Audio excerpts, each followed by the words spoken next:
Olá, irmãos. Hoje eu venho aqui a convite do Pastor Luiz para conversar um pouquinho de saúde com vocês. Esse tema tão importante e tão relevante no meio dessa pandemia que tem acontecido, infelizmente.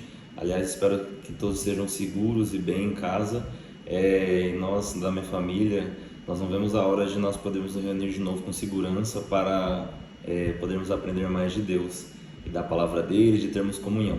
Então hoje nós vamos conversar sobre um tema que parece que foge um pouco do nosso meio cristão, vamos falar assim, de igrejas, de reuniões, mas que é muito pertinente para a gente.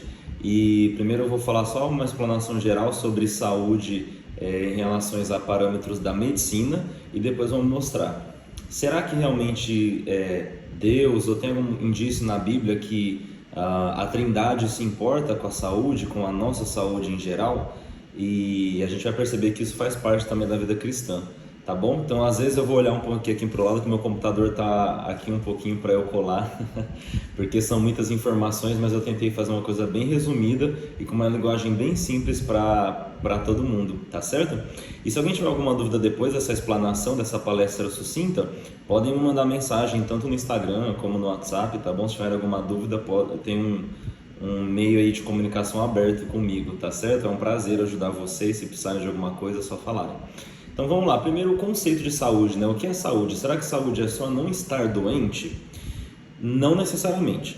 Pela OMS, que é a Organização Mundial de Saúde, eles têm um termo mais abrangente, mais amplo sobre o que é saúde, que eu deixei aqui, que é um termo de uma definição de 1946. Então, de acordo com a OMS, na Organização Mundial de Saúde, saúde é um estado completo de bem-estar físico, mental e social, e não apenas a ausência de doença ou de enfermidade. E a gente vê isso na nossa vida cristã, que nós conseguimos abordar tudo isso, né, com a palavra, o lado físico, o lado mental e o lado social. Então, estar saudável não é só não ter doenças, é você ter um ambiente social que agregue um valor para você, é você estar bem emocionalmente e mentalmente também, e é claro, ter um físico também com ausência de doenças ou com poucas doenças, né? Então, para a gente falar um pouquinho de saúde, infelizmente a gente tem que falar também da doença, né? Da morte, que ela veio com o pecado, e a gente vai conversar um pouquinho hoje sobre as principais causas de tanto morbidade e mortalidade. O que é isso? Morbidade são pessoas que ficam doentes, mortalidade são aquelas que falecem, né? Então, pensando no Brasil hoje, esses dados são de 2017, tá bom? Do Ministério da Saúde. Por que os brasileiros morrem, né? Infelizmente, quais são as 3 principais causas de doenças? Tanto entre homens como em mulheres e de todas as faixas etárias, reunindo todos esses dados. As pessoas mais morrem no Brasil, as 3 primeiras doenças, olha que interessante. Doenças cardiovasculares, primeira causa, ou seja, doenças do coração. Doenças cerebrovasculares, segunda causa, ou seja, doenças do cérebro. Principal é o AVC, né, o derrame. E o terceiro, olha que interessante, doenças das vias aéreas inferiores. E o que é isso? Doenças do pulmão, como pneumonias e o próprio Covid. Devido à pandemia, esses números vão aumentar com certeza do ano passado para cá, né? Então, as 3 principais causas: coração, doenças do cérebro e doenças do pulmão. É disso que os brasileiros mais morrem. Então, a gente vai ver aqui hoje como identificar algumas dessas doenças e como prevenir as 3 principais causas de doença aqui no Brasil, tá bom? Eu vou tentar usar uns termos bem simples, mas se vocês tiverem dúvidas depois do que eu falei, vocês podem conversar comigo, tá certo? Então, pensando em prevenção, na medicina a gente pensa sempre melhor em prevenção primária. O que significa isso? Você evitar um agravo, não esperar um agravo acontecer. Por exemplo, a primeira causa de morte, como eu falei, no Brasil, são doenças do coração, é o principal infarto. Então, na medicina a gente sempre tenta não esperar acontecer a doença ou agravo, a gente tenta prevenir ele, tá bom? Então a gente vai falar de prevenção dessas 3 principais causas de doença.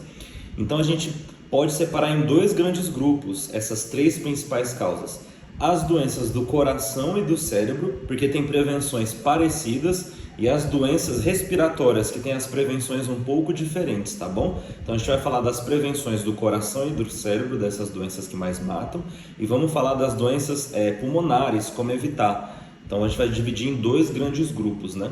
Então pensando primeiro nas doenças do coração e do cérebro.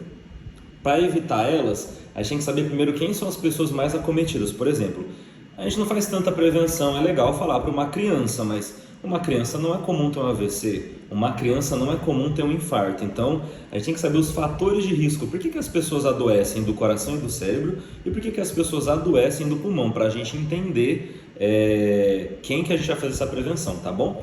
Então, os fatores de risco das doenças do coração e do cérebro são bem parecidos, tá bom? Eles são praticamente iguais. Então, sabendo os fatores de risco, a gente vai para o próximo passo, que é saber evitar essas doenças. Já as doenças do pulmão, os fatores de risco são um pouquinho diferentes, tá bom? Então, quais são os fatores de risco para uma pessoa ter uma doença de coração e ter uma doença de cérebro? Primeiro, começando com as doenças cardiovasculares do coração. A principal de todas é a aterosclerose. O que é isso, Rodrigo? É gordura nos vasos, nada mais que isso. Sabe quando o médico fala para você, cuidado com a gordura que pode entupir seus vasos? Essa é a principal causa de você ter um problema de coração. Entupir os vasos do coração pelo excesso de gordura no sangue. E da onde vem a gordura do sangue? A alimentação errada, excesso de gorduras e massas, açúcar. O excesso de açúcar no nosso corpo, ele vira gordura, que o corpo pensa que é uma forma de armazenar energia para a gente. Então, e do sedentarismo, claro, sedentarismo e obesidade, porque eles fazem com que a gordura seja acumulada. Então, às vezes até os cristãos têm aquela questão de, não que eu esteja corroborando com isso, tá? Beber errado, fumar errado, ter vícios com certeza é errado, mas é triste às vezes de ver como o cristão é bem categórico em relação a fumar e beber ser errado, mas tomar refrigerante todo dia não é errado, não cuidar do seu corpo não é errado, ser sedentário não é errado. Poxa, mas se nosso corpo é o templo do Espírito Santo e é errado beber e fumar, talvez também não seria errado não praticar atividade física, não ter uma alimentação baseada, não cuidar da sua saúde mental. Então, assim, às vezes a gente pega muito no pé de algumas coisas em detrimento de outras. Então, assim, se você quer evitar a principal causa de morte no Brasil atualmente, são doenças do coração, tomar cuidado com a gordura. Qual outro fator de risco para ter problemas de coração? Tabagismo, fumar, que não é muito comum, né? Eu espero que os irmãos não estejam fumando aí. Pressão alta e diabetes, que são as doenças crônicas no Brasil, a pressão alta e a diabetes, que mais matam de longe. As pessoas acham que mata são doenças graves, doenças raras. Irmãos, as coisas que mais matam pra gente são diabetes e pressão alta. Então esses são os principais fatores de risco para doenças do coração: gordura no sangue, tabagismo, fumar, pressão alta e diabetes. E para as doenças do cérebro, quais são as principais causas delas? Lembrando que as doenças do cérebro, o principal expoente é o AVC, né? Que tem tanto o AVC hemorrágico como isquêmico, ou seja, o que sangra e o que forma trombos, que são pedacinhos de, como se fosse sangue no cérebro que entope os vasos, vamos falar assim. São os fatores de risco mais ou menos parecidos, tá bom? A aterosclerose vai entrar de novo, que é a gordura no sangue. A gordura nos vasos pode entupir eles, levando a um AVC.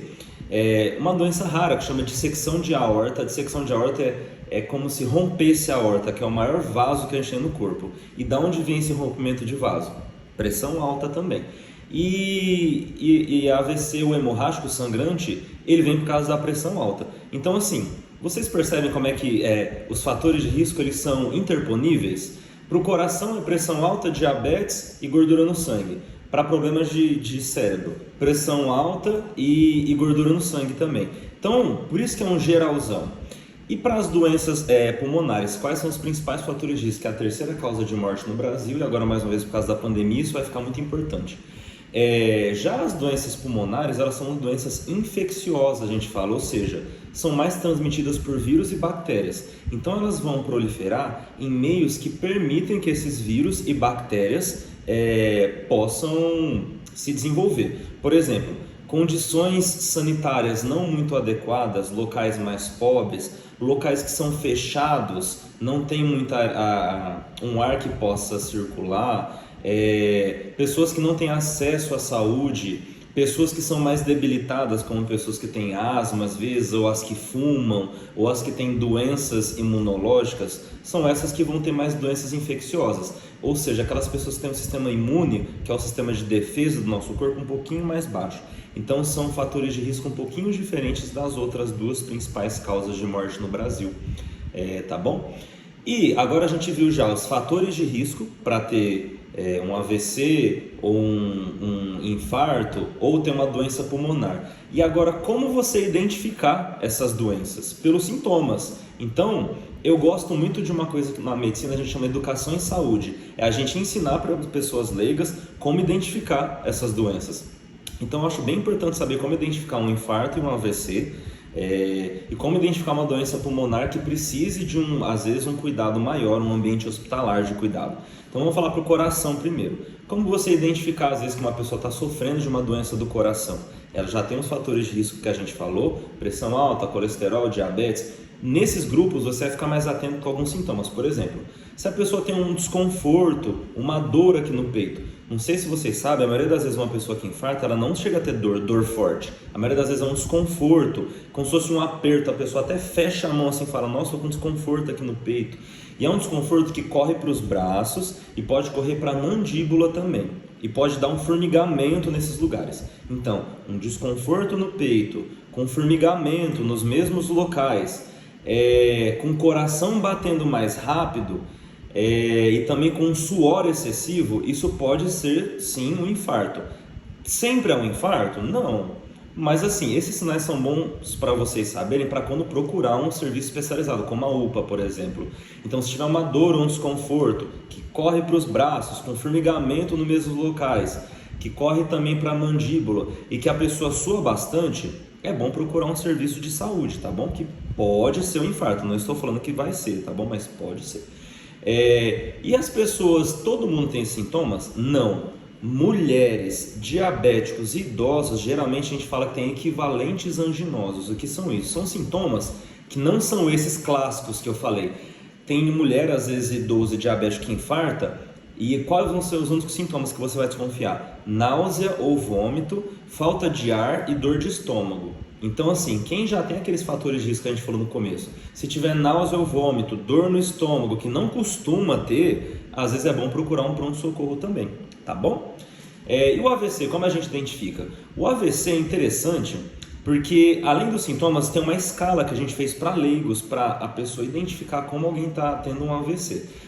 Os sintomas clássicos do AVC são a pior dor de cabeça da vida da pessoa, ela não consegue articular frases simples, ou seja, formar uma frase, por exemplo, quero beber água, a pessoa não consegue formar essa frase, desvia a boca da pessoa, as mãos ou os pés param de funcionar. Então esses são os sintomas mais comuns, tá bom? E tem uma escala que a gente chama de escala de Cincinnati. Cincinnati é uma cidade lá nos Estados Unidos que eles fizeram essa escala para pessoas leigas saberem quando procurar ajuda. São só 3 sintomas. E para vocês terem ideia, se a pessoa tem um sintoma, o risco de ter um derrame é de 72%. Se tem os 3 sintomas, é o risco de 85%. Então eu gosto muito de ensinar meus pacientes isso, porque é uma coisa bem palpável que dá para fazer em casa. São 3 testes que você vai fazer se você está suspeitando que uma pessoa na sua casa está tendo um AVC. Você vai pedir para ela formar uma frase simples ou para ela cantar, como eu falei, quero beber água. Não sei, preciso ir ao banheiro, uma frase simples. A pessoa, se ela estiver tendo AVC, provavelmente ela não vai conseguir formar uma frase simples. Segundo, levantar os 2 braços. Por quê? Na maioria das vezes no AVC tem perda de força de um dos braços. Então a pessoa não vai conseguir sustentar os braços em cima. O braço dela um vai cair ou mesmo os 2. E o terceiro, só pedir para a pessoa sorrir. Sorrir bem forte. Porque no AVC, geralmente, um lado da boca desvia, tá bom? Então, formar uma frase simples, levantar os braços por 5 a 10 segundos e sorrir bem forte e ver se entendeu um desvio. Se tiver um ou mais sintomas, é bom procurar um serviço de saúde, tá bom? E uma coisa também que eu falo com meus pacientes, que é o óbvio, também precisa ser falado. Como a gente vai prevenir? Primeiro, os 2 grandes grupos que mais matam no Brasil, doenças do cérebro e do coração. Depois a gente vai falar como prevenir as doenças pulmonares, as infecções como o Covid. Então, como é que a gente vai prevenir as doenças do coração e do cérebro?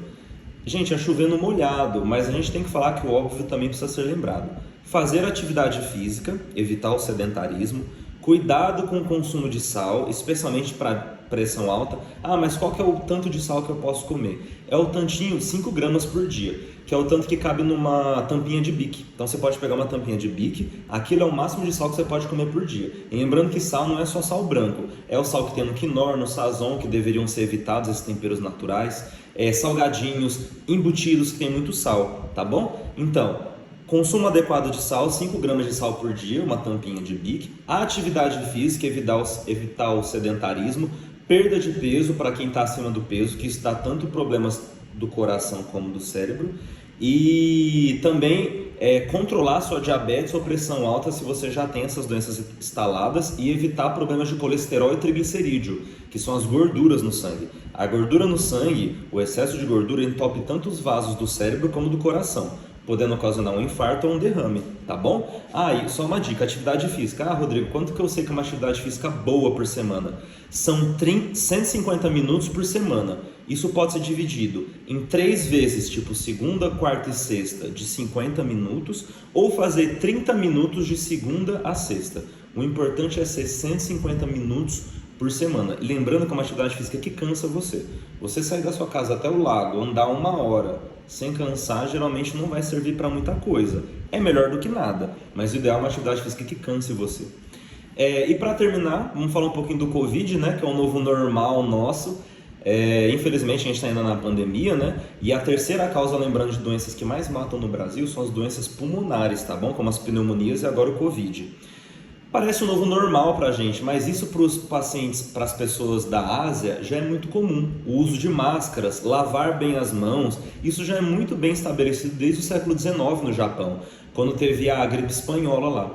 Os asiáticos começaram a se preocupar mais tanto com o uso de máscaras para protegerem eles mesmos e as outras pessoas quando eles estavam tossindo, e o lavar as mãos frequentemente e não tocar no rosto, tá bom? Falando um pouquinho de Covid, se vocês tiverem dúvidas, quais são os 3 principais sintomas de Covid?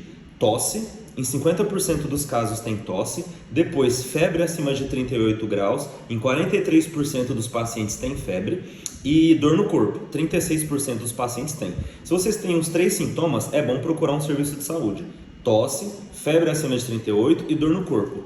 E só uma curiosidade para vocês, ageusia e anosmia, o que é isso? Perda de paladar, eu falei tudo enrolado, né? Perda de paladar e perda de sentir o cheiro das coisas, o cheiro e o gosto, acontece em menos de 10% das pessoas. Então não é um sintoma tão comum como as pessoas associam ao Covid. Resfriado, sinusite, pneumonia, todos eles podem dar perda de paladar. E foi feito um estudo que, das pessoas que relatavam que tinham perda de paladar, fizeram uma técnica para ver se elas tinham. Na verdade, 60% só das pessoas, 60% não tinham perda de paladar e 40% tinham. As pessoas confundem um pouquinho o que é perder paladar, o que é perder gosto. Porque, mais uma vez, outras doenças respiratórias também dão esse sintoma, tá bom? Então isso não é uma coisa exclusiva de Covid, não. Os 3 principais sintomas, lembrando, são febre acima de 38, tosse e dor no corpo. Se tiver os 3, é bom procurar um médico, tá bom? Então qual é a prevenção dessas doenças respiratórias? Gente, prevenir Covid é igual prevenir pneumonia, dor de garganta, resfriado comum, sinusite, porque são todos transmitidos por vírus e bactérias que ficam na nossa boca, no nariz e no olho. Então, lavar as mãos. Algumas pessoas confundem achando que álcool em gel é mais efetivo que lavar a mão. Não é. Lavar a mão com água e sabonete mata mais germe e bactéria do que passar o álcool 70%. O álcool vai ser reservado, irmãos, para quem está na rua e não tem disponibilidade de água e sabão para lavar a mão, tá bom? Então o ideal é lavar a mão com água e sabão. Higiene respiratória, o que é isso? Isso é o que os asiáticos já fazem há muito tempo. Quando for tossir, cobrir a mão. Quando for espirrar, tentar usar o antebraço para se cobrir. Quando você estiver doente, tossindo, usar máscara. Isso é uma higiene respiratória para você evitar de contaminar outras pessoas. Outra coisa, evitar de tocar o rosto. Sempre quando você coloca a mão contaminada no olho, no nariz ou na boca, você está cheio de vírus e bactérias se a mão não estiver limpa. Você pode levar os vírus e as bactérias para o olho, para o nariz e para a boca. Então evitar tocar a mão. A gente tocar o rosto. A gente toca o rosto várias vezes por dia, sem perceber. E claro, usar máscaras e sempre tentar ficar em locais arejados, tá bom? E agora o último mesmo para concluir. O que a Bíblia ensina a gente sobre saúde e sobre higiene?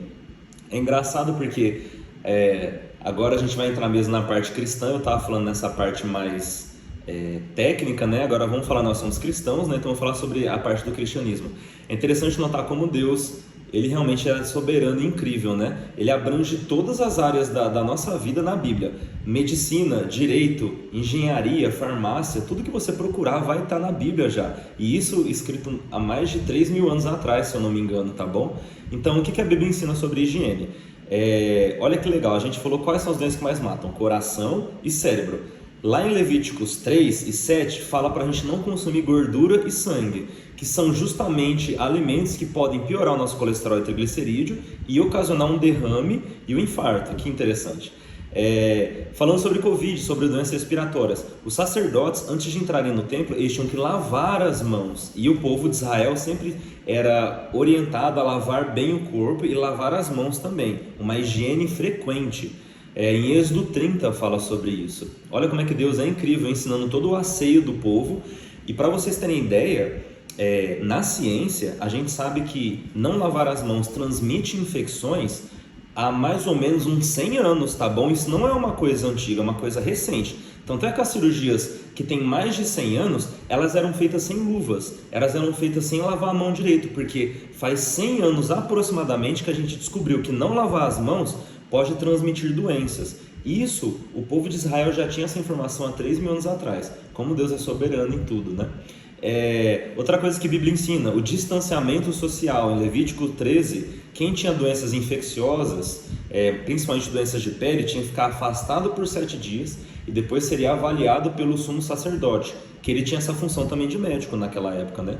E olha que legal, então, já tinha um distanciamento social há mais de 3.000 anos atrás, quando estava com uma infecção, mas eram mais infecções de pele, né, que a Bíblia relata, não as respiratórias. E na Bíblia também tem a lista de animais puros e impuros. Começou uma chuvinha boa aqui, ó, Deus está dando. E olha que legal, aí às vezes você pensa, nossa, por que não pode comer porco, ou não pode comer frutos do mar? Os estudos recentes mostram que muitos desses animais que eram proibidos para o povo de Israel albergavam, ou seja, tinham doenças e têm ainda doenças que podem causar vários problemas para o ser humano, como por exemplo os frutos do mar. Se não forem feitos de uma forma adequada, eles carregam metais pesados que podem dar infecções e alguns tipos de verme que também podem contaminar o ser humano. O porco é uma carne com alto teor de gordura e uma carne às vezes infeccionada com um bichinho, um parasita que chama tênia. Então você vê toda a soberania de Deus proibindo alguns alimentos que causavam mal para os seres humanos. Então é isso, irmãos, a gente vê como tudo está ligado, está conectado com a divina ordem, a divina sabedoria de Deus, tá certo? É isso que eu queria falar para vocês hoje. Vamos orar então para terminar agradecendo a Deus tanta sabedoria e disponibilidade de informação que Ele dá para a gente, e às vezes a gente nem dá crédito, né, para a Escritura, para a gente valorizar mais isso.